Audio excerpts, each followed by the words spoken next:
So did anybody else know that the original creator of the Jeff the Killer story has Jeff Ben's ship art saved and favorited onto their DeviantArt account? And since Jeff is very obviously supposed to be a self-insert, does this make 2011 Jeff one of the first OC X-canon self-insert characters? Due date Moist Critical. Yes, yes, yes, yes, yes, yes! Vanilla sounds like a great guy. Welcome back, fellow online horror enthusiasts. If it wasn't obvious from the intro, today we're tackling Jeff the Killer's model. Like many internet veterans, I have a long and convoluted history with Jeff as a character. The original image scared me shitless as a preteen, for some reason. But for most of the information I had about Jeff as a character, it mainly stemmed from online webcomics. Although I did finally get around to reading the original story, and oh boy did a teenage Miss.nobody have a field day with 2011 Jeff the Killer. A thing of bleach. He had a feeling. And this was long before I even knew about the 2008 story, in quotation marks. Seriously, he slips on a can of bleach while cleaning the bathroom, and that is just the entirety of the backstory behind this character. It's also just literally some guy role-playing as his self-insert OC power fantasy on DeviantArt.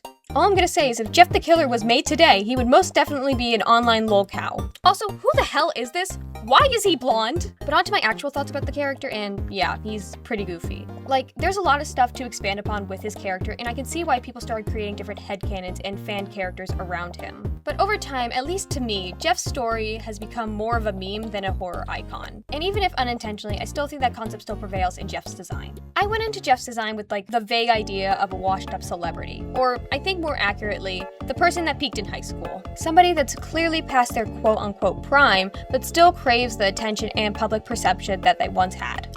I want him to be at least a little out of shape. He still wears the same hoodie he wore in middle school, but I made it a zip-up because anytime I designed a version of Jeff without the open zipper, it just looked goofy as hell. I also want Jeff and Toby to be foils to each other.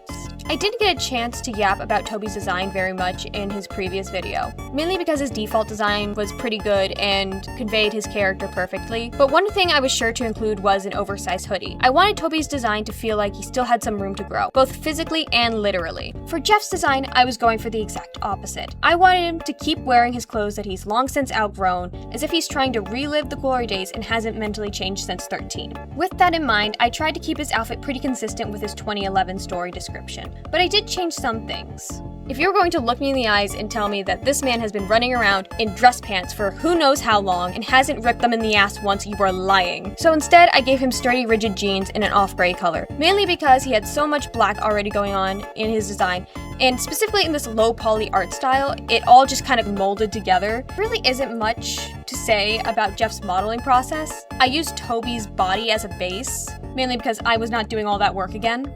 Initially, I was thinking about doing Jeff first, mainly because he's one of the most iconic characters, and a lot of different creepypastas are based off of him. But then I thought about rigging his hair, and I did not want to do that on my first attempt. But here's the finished model.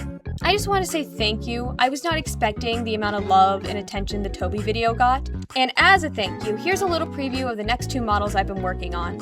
I'm willing to bet that nobody's going to be able to pick who character A is, especially considering I'm not going with the fan design, which I consider to be a pretty misogynistic and colorist take on the actual character. But then again, I think the ears might give it away. But character B is probably going to be a pretty easy guess for you guys, since they are a highly requested character. Although I did change some of the features from their default look, so that might throw some people off, I think the silhouette is pretty iconic to them. I also think a lot of people are expecting a sexy anime man from this character and not the eldritch horror that I came up with, but anyways, that's it for now. I'll see you in a couple weeks.